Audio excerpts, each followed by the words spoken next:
टूटेगा भ्रमजाल। लाई detector test. नमस्कार, बहुत स्वागत है आप सभी का। आप देख रहे हैं किसी भी खबर का संपूर्ण विश्लेषण करने वाला शो लाई डिटेक्टर टेस्ट और मैं हूं आपके साथ Amrita Garg. Lie detector test में आज बात होगी वेनेजुएला में अमेरिका के इस हमले की, जिससे पूरी दुनिया सहमी नजर आ रही है। कुछ ही घंटों में वेनेजुएला ने सरेंडर कर दिया और राष्ट्रपति निकोलस मादुरो को अमेरिकी डेल्टा फोर्स अपने साथ ले गई। मादुरो के खिलाफ ये जो कातिल का केस चलेगा, ड्रग कातिल का, सवाल यही है कि क्या मादुरो का भी सद्दाम वाला हाल होगा। पूरी इनसाइड स्टोरी देखिए इस रिपोर्ट में। वेनेजुएला में ट्रंप के प्लान तख्ता पलट का सच। Air Force pilots conducted one of the most successful military strikes in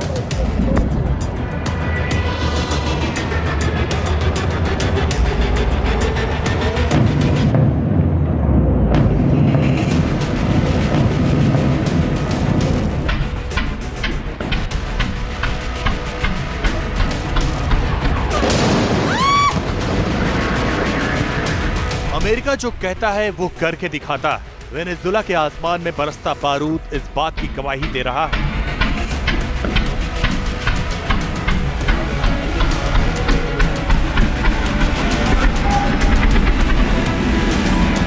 बार बार समझाने के बावजूद जब वेनेजुएला नहीं समझा, तो फिर अमेरिकी प्रेसिडेंट डोनाल्ड ट्रंप ने वो फैसला किया जिसका अंदाजा दुनिया को पहले से ही था।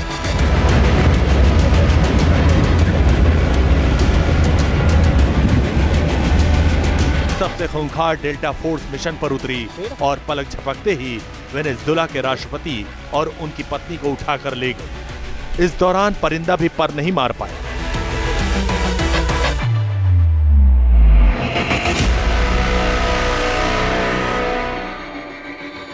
सोशल मीडिया पर चंद घंटों के अंदर अमेरिकी राष्ट्रपति ने इस बात का ऐलान भी किया कि वेनेजुएला में तख्ता पलट अब हो चुका है।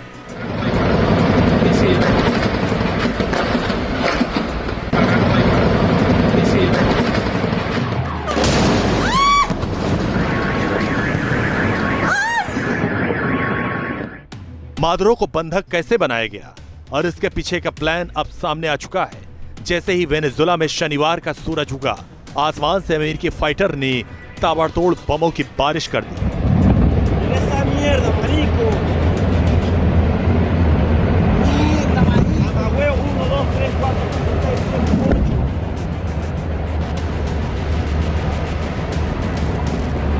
वेनेजुएला के फिजा में बारूदी दुर्गंध घुल गई।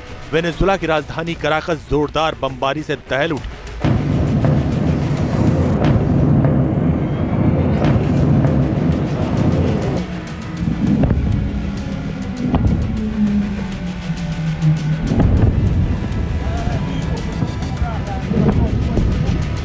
एक के बाद एक धमाकों की तेज आवाज ने इस बात का ऐलान भी कर दिया कि अब अमेरिका रुकने वाला नहीं।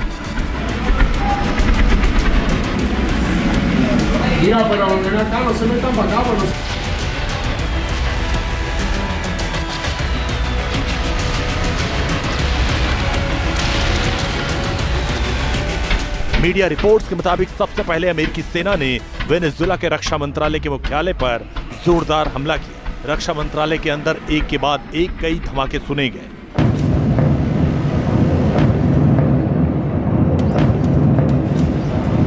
राजधानी कराकस में अफरा तफरी का माहौल हो गया। वेनेजुएला के ऊपर ऑपरेट कर रहे 160 सोलर नाइट स्टॉकर के कई वीडियो देखे गए।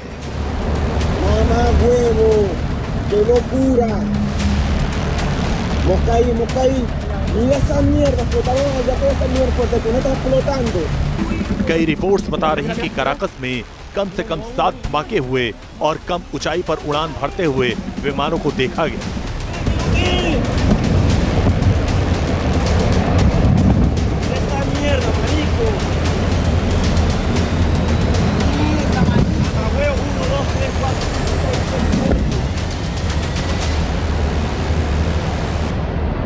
शहर के दक्षिण इलाके में एक बड़े मिलिट्री बेस को तबाह कर दिया गया, जिससे बिजली कट गई, जिसके बाद चारों तरफ घुप अंधेरा छा गया।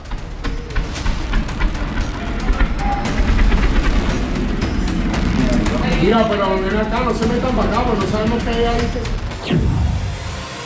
वेनेजुला के खिलाफ ट्रंप का चक्रव्यूह। वेनेजुला पर अमेरिका ने भले ही अब हमला किया, लेकिन इसकी रूपरेखा काफी लंबे वक्त से बन रही थी। Mira, huevón, durísimo, chamo. Ya vas a ver un incendio, pero una vaina. Oye, ahí va a haber algo, está pasando.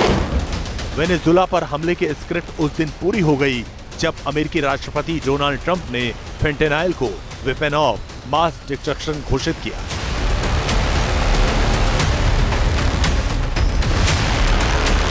ये कदम ड्रग कार्टेल्स के खिलाफ सैन्य रुख को और आक्रामक बनाता है।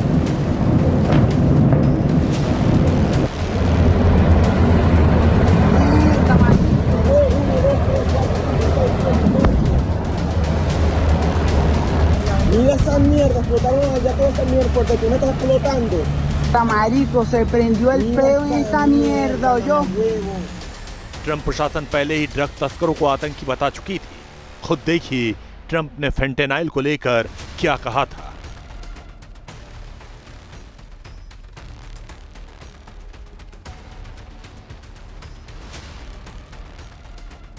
Today I'm taking one more step to protect Americans from the scourge of deadly fentanyl flooding into our country. With this historic executive order I will sign today, we're formally classifying fentanyl as a weapon of mass destruction, which is what it is. No bomb does what this is doing. 200 to 300,000 people die every year that we know of. So we're formally classifying fentanyl as a weapon of mass destruction. Trump ने जब यह फैसला किया तभी यह तय हो गया था कि वेनेजुला पर अब हमला कभी भी हो सकता है, और हुआ भी वही।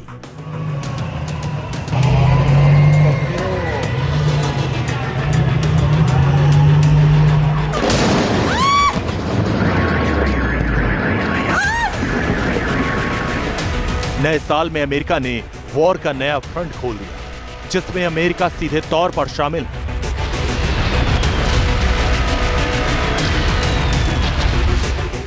जो ड्रग्स की तस्करी है, जो वेनेजुएला से अमेरिका तक जिसके हाथ पहुंचते हैं, उसके ऊपर लगाम लग जाएगी। और आप देखेंगे कि अभी ड्रग कार्टेल के ऊपर कुछ हमले भी हुए हैं, जिसमें अमेरिकन CIA का हाथ देखा जा रहा है। और दूसरा जो सबसे बड़ा उद्देश्य है वो कि मनमाफिक रेजीम आने के बाद वेनेजुएला के जो बड़े बड़े ऑयल रिजर्व्स हैं, उन तक अमेरिका की सीधी पहुंच हो जाएगी। वेनेजुला के आसमान में मिसाइलों की बारिश हो रही है। चिनूक हेलीकॉप्टर ताबड़तोड़ प्रहार कर रहे हैं, जिससे वेनेजुला की धरती हिली हुई।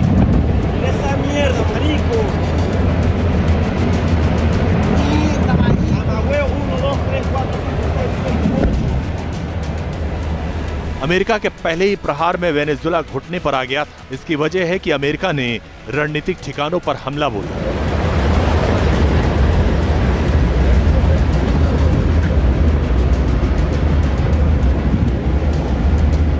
अमेरिका ने वेनेजुला के मिलिट्री बेस पर हमला किया। अमेरिका ने वेनेजुला के नेवी बेस पर हमला किया।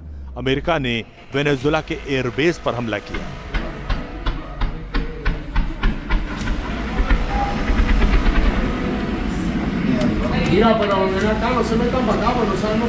वेनेजुला के आसमान में धुएं का गुबार जो दिखाई दे रहा है, उस पर मुहर उसी दिन लगी थी जब ट्रंप ने एग्जीक्यूटिव ऑर्डर पर साइन किया था।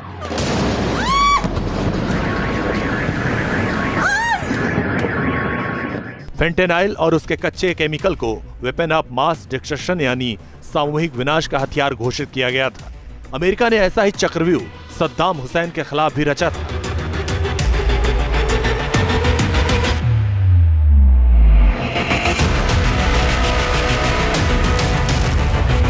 WMD शब्द का इस्तेमाल इराक पर हमले से पहले भी किया गया था। तब कहा गया था कि सद्दाम हुसैन के पास सामूहिक विनाश का हथियार है।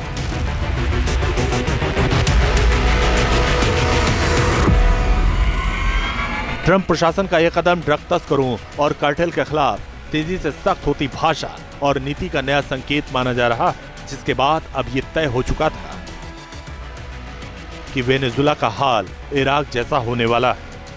लेकिन क्या मादुरो का हाल भी सद्दाम जैसा होगा? कुछ ही घंटों में ही अमेरिका ने वेनेजुला को घुटने पर ला दिया। अमेरिका की डेल्टा फोर्स ने मादुरो को बंधक बना लिया और खेल खत्म हो गया। सोचिए अमेरिका की डेल्टा फोर्स ने किस तरह की प्लानिंग की होगी कि महज कुछ ही घंटों में किसी देश का राष्ट्रपति उसके कब्जे में आ गया। सवाल यह है कि आखिर वेनेजुएला में ऑपरेशन करने वाली डेल्टा फोर्स कितनी ताकतवर है।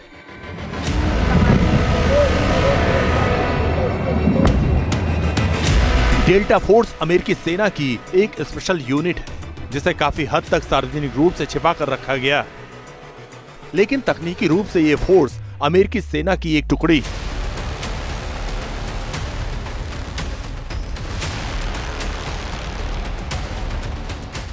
जिसके इतिहास का कुछ हिस्सा सार्वजनिक रिकॉर्ड में मिलता है। बताया जाता है कि दुनिया भर में खतरनाक और मुश्किल ऑपरेशन को अंजाम देने के लिए 1977 में डेल्टा फोर्स का गठन किया गया था। इस फोर्स में विशेष रूप से वैश्विक आतंक के खिलाफ और संवेदनशील ऑपरेशन को अंजाम देने की क्षमता है। डेल्टा फोर्स काउंटर टेररिज्म में माहिर है, होस्टेज रेस्क्यू करने के लिए जानी जाती है। कोवर्ट ऑपरेशंस में भी डेल्टा फोर्स को महारत हासिल है।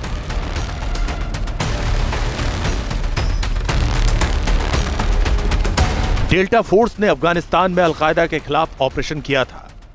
इराक युद्ध में भी डेल्टा फोर्स ने ऑपरेशन किया। सीरिया में बगदादी को भी मौत के घाट डेल्टा फोर्स ने ही उतारा था।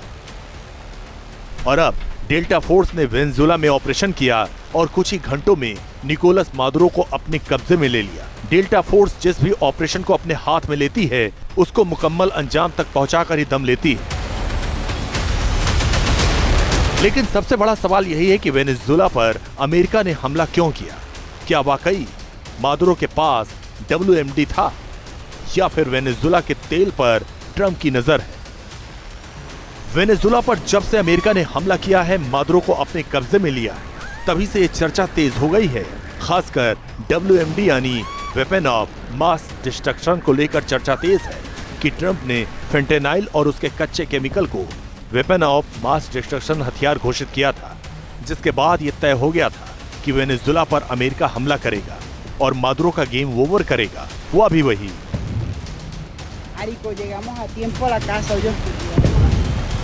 लेकिन कुछ जानकार मानते हैं कि वेनेजुएला पर हमले के पीछे तेल का खेल है।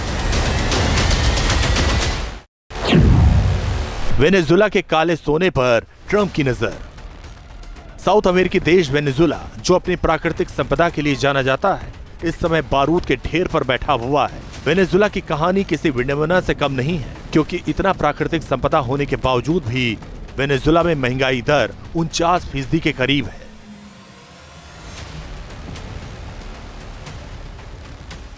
वजह है अमेरिका का प्रतिबंध, जिसकी वजह से वो अपने तेल का इस्तेमाल नहीं कर पा रहा। अल जजीरा की रिपोर्ट बताती है कि वेनेजुएला के पैरों के नीचे काला सोना यानी तेल का अथाह सागर है।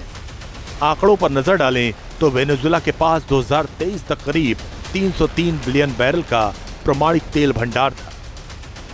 बावजूद इसके वेनेजुएला में महंगाई चरम पर है। कई एक्सपर्ट्स मानते हैं कि वेनेजुएला पर हमले की रूपरेखा अमेरिका जो बना रहा था उसकी वजह तेल ही है, बस बहाना उसे WMD का बनाया। ठीक उसी तरह जैसे उसने इराक पर हमला करने के लिए WMD का इस्तेमाल किया था। वेनेजुएला का हाल भी इराक वाला। 20 मार्च 2003 को अमेरिका ने इराक पर हमला किया था, लेकिन इसकी पटकथा 80 और 90 के दशक में ही बनने लगी थी। दरअसल 1990-1991 के खाड़ी युद्ध में अमेरिका ने एक बहुराष्ट्रीय गठबंधन का नेतृत्व किया था। इस गठबंधन ने इराकी सेना को कुवैत छोड़ने के लिए मजबूर किया था। इसके बाद संयुक्त राष्ट्र सुरक्षा परिषद ने प्रस्ताव 687 पारित कर इराक को सामूहिक विनाश के अपने सभी हथियारों को नष्ट करने का आदेश दिया। सामूहिक विनाश के हथियार की परिभाषा में परमाणु, जैविक, रासायनिक हथियार के साथ लंबी दूरी की बैलिस्टिक मिसाइलें आती हैं, लेकिन इराक पर इसका कोई असर नहीं हो रहा था। इराक पर उस वक्त सद्दाम हुसैन का राज था, लिहाजा सद्दाम हुसैन कुछ मानने को तैयार नहीं थे। इराक पर अमेरिका का दबाव लगातार बढ़ता जा रहा था। साल 1998 में इराक ने संयुक्त राष्ट्र के हथियार निरीक्षकों के साथ सहयोग करने से इनकार कर दिया, जिसके बाद अमेरिका और ब्रिटेन ने इराक पर हवाई हमले किए। फिर भी सद्दाम पर इसका कुछ असर नहीं हुआ। उसके बाद इराक और उसके तानाशाह सद्दाम हुसैन की उल्टी गिनती शुरू हो गई। 11 सितंबर 2001 को न्यूयॉर्क के वर्ल्ड ट्रेड सेंटर और वॉशिंगटन में पेंटागन पर अलकायदा ने हमला किया। यह हमला ओसामा ने किया था, जिसके बाद ओसामा के खिलाफ अमेरिका ने ऑपरेशन शुरू किया और तभी इराक पर भी हमले की योजना बनने लगी। 9/11 हमलों के बाद तत्कालीन राष्ट्रपति जॉर्ज डब्ल्यू बुश प्रशासन ने इराक पर हमले की योजना बनानी शुरू कर दी थी। राष्ट्रपति बुश ने दावा किया था कि सद्दाम हुसैन इराक में सामूहिक विनाश के हथियारों का भंडारण और निर्माण जारी रखे हुए हैं। बुश ने इराक, ईरान और उत्तर कोरिया को अंतरराष्ट्रीय बुराई की धुरी का हिस्सा बताया था। वेपन ऑफ मास डिस्ट्रक्शन की बात को जैसे ही अमेरिका ने सुन दिया, हालात इतनी तेजी से बदलने लगे। 20 मार्च 2003 की वो सुबह ऑपरेशन इराकी फ्रीडम 2,95,000 अमेरिकी और सहयोगी देशों के सैनिकों के साथ शुरू किया गया ऑपरेशन। इस ऑपरेशन के तहत कुवैत के साथ इराक की सीमा पर हमले किए गए। इराक के उत्तर में कुर्दिश पेशमर्ग मिलिशिया के 70,000 लड़ाके सद्दाम हुसैन की सेना की तरफ से लड़े, लेकिन अमेरिका, ब्रिटेन और पोलैंड जैसे देश के सामने इराक कितनी देर तक और कब तक टिकता, लिहाजा मई महीने तक इराक की सेना ने हार मान लिया। सद्दाम हुसैन को सत्ता से हटा दिया गया, सद्दाम हुसैन को जेल में डाल दिया गया। सद्दाम के खिलाफ नरसंहार का लंबा केस चला, जिसके बाद 30 दिसंबर 2006 को सद्दाम को फांसी दे दी गई। हालांकि इराक पर अमेरिका के हमले की काफी निंदा हुई थी और अमेरिका की खुफिया एजेंसियों पर सवाल उठे थे, क्योंकि इराक से किसी भी तरह का केमिकल हथियार नहीं मिले। और अब वेनेजुला पर अमेरिका का हमला इराक की याद दिला रहा है। निकोलस मादुरो के खिलाफ भी ट्रंप ने जो चक्रव्यूह रचा, उसमें वो कामयाब रहे और अब ईरान पर खतरे की घंटी बजने लगी है। सवाल यही है कि क्या मिडिल ईस्ट में भी कुछ बड़ा होने वाला है? Team news nation.